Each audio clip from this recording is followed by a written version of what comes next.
हर्षवर्धन जैन जी, एक बार पूरा सदन खड़े होकर जोरदार तालियों के बीच स्वागत करें हर्षवर्धन जैन जी।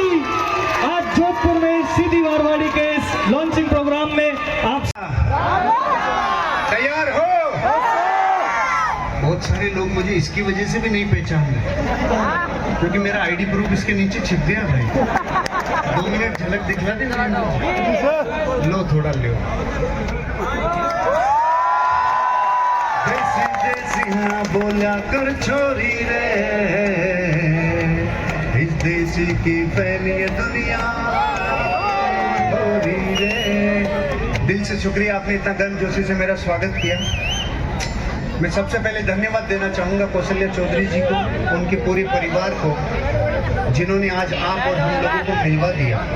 इसके कारण तो वही है। तो एक बार जोरदार तालियां होनी चाहिए बहन कौशल्या जी के लिए।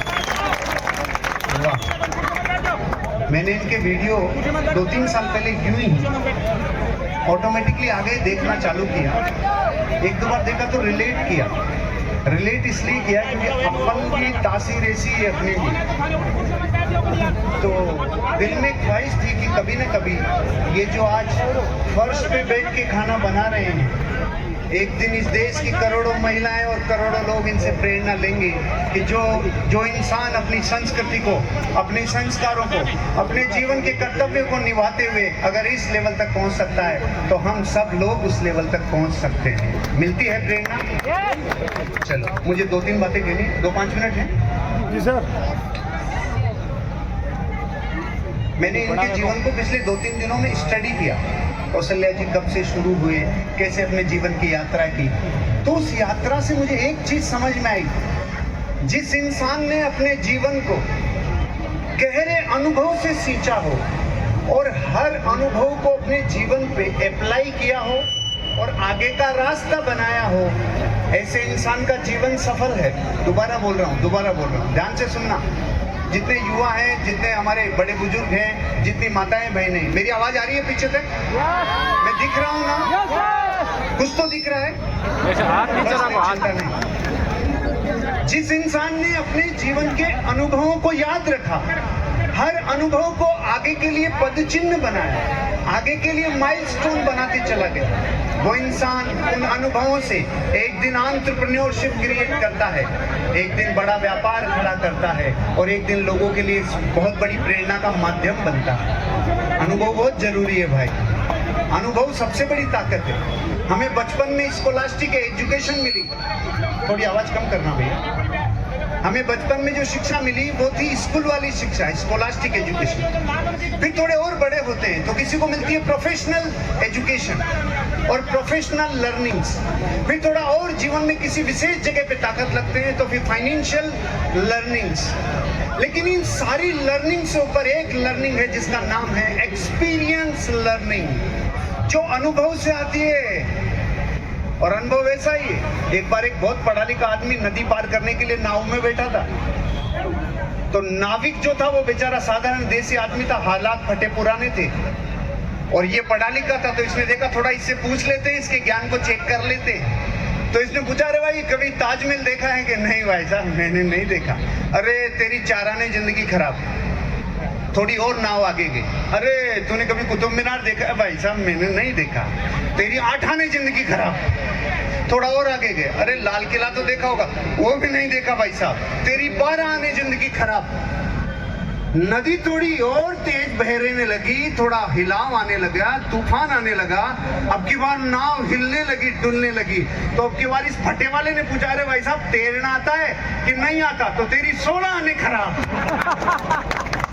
अनुभव, एक्सपीरियंस लर्निंग सबसे भारी है। इसी अनुभव से इन्होंने अपने आप को और लोगों के लिए प्रेरणा स्रोत बना दिया। अनुभव बहुत भारी है भाई। मैं इनसे कल जब मिल रहा था तो दोनों हस्बैंड वाइफ से मैंने कुछ मासूम सवाल पूछे।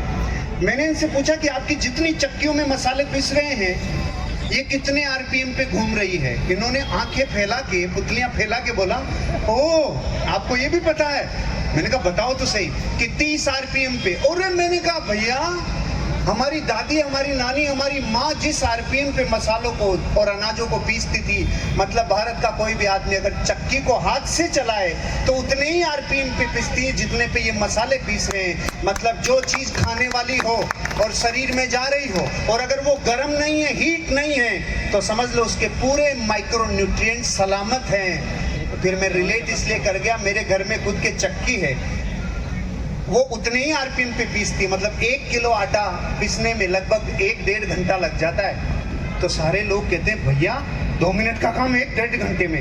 मैंने कहा अगर यहाँ 1-1.5 घंटा नहीं लगाया तो हॉस्पिटलों में महीने लगाने पड़ेंगे, इसलिए वहां का काम यहाँ कर लेना चाहिए। फिर मैंने इनसे पूछा चक्की में जो पार्ट हैं वो काहे के हैं, वो कौन से पत्थर के हैं? तो इन्होंने फिर पुतलियां बड़ी की।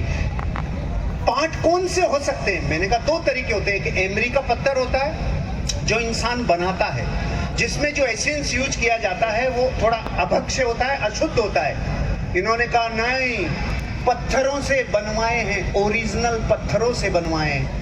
मेरा दिल गदगद हो गया। ऐसे लोगों के लिए जीवन में आकर कुछ कहना, जो लोग इस देश के कल्चर को, इस देश के आयुर्वेद को, इस देश के कल्चर को अपने हर एक चीज में शामिल करते हो, ऐसे लोगों को धन्यवाद है भाई।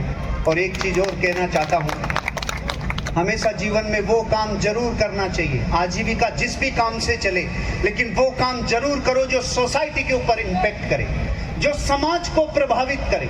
7 प्रकार की चीजें ऐसी है जो समाज को सीधा प्रभावित करती है। अगर आप सहमत हो तो हाँ करना। धर्म सीधा प्रभावित करता है सोसाइटी को, अर्थशास्त्र सीधा प्रभावित करती है सोसाइटी को, शिक्षा सीधा प्रभावित करती है सोसाइटी को, परिवार सीधा प्रभावित करता है समाज को, सरकार सीधा प्रभावित करती है समाज को, मीडिया सीधा प्रभावित करता है समाज को, और खेल, स्पोर्ट्स सीधा प्रभावित करता है समाज को। बताओ, भारत ने वर्ल्ड कप जीता तो हम 140 करोड़ लोगों के शरीर में खुशी का स्पंदन छूटा कि नहीं छूटा? मतलब समाज को बहुत गहरे तरीके से प्रभावित करते हैं ये 7 चीजें: धर्म, अर्थशास्त्र, शिक्षा, परिवार, सरकार, मीडिया और खेल। आपको पता है, जाने अनजाने में कौशल्या जी ने और उनके परिवार ने सीधी मारवाड़ी के माध्यम से 7 चीजों को अप्लाई किया है भाई। अपने धर्म को, अपने कल्चर को, अपने जीवन के संस्कारों को जीवित रखा। इतनी ऊंचाइयों पे जाने के बाद भी इस राजस्थान के कल्चर को पूरे हिंदुस्तान में पहुंचाया। वो बोरला देख के, ये देख के मेरा आत्मा दिल से खुशी हुई कि मैं इनके लिए आ रहा हूं जोधपुर। सच में अपने कल्चर को, उस कल्चर को जीवित रखा, अपने व्यापार में भी और अपने जीवन के उठाव में। उस अर्थशास्त्र को भी जीवित रखा। इस देश की करोड़ों महिलाओं को जब पूछते हैं कि भाई क्या करते हो, कि साहब क्या करें, डिब्बा बनाने में जीवन जा रहा है। लेकिन कुछ महिलाएं ऐसी हैं जो अपना कर्तव्य भी निभाया, गृहस्थ धर्म भी निभाया और व्यापार धर्म भी निभाया।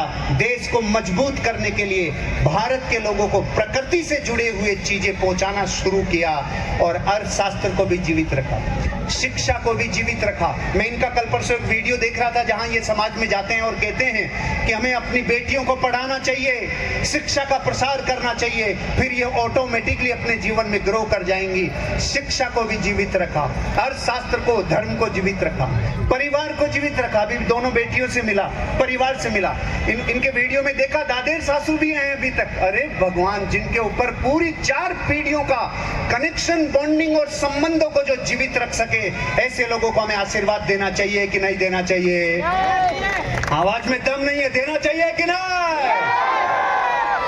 परिवार जीवित रखा, उसमें बॉन्डिंग जीवित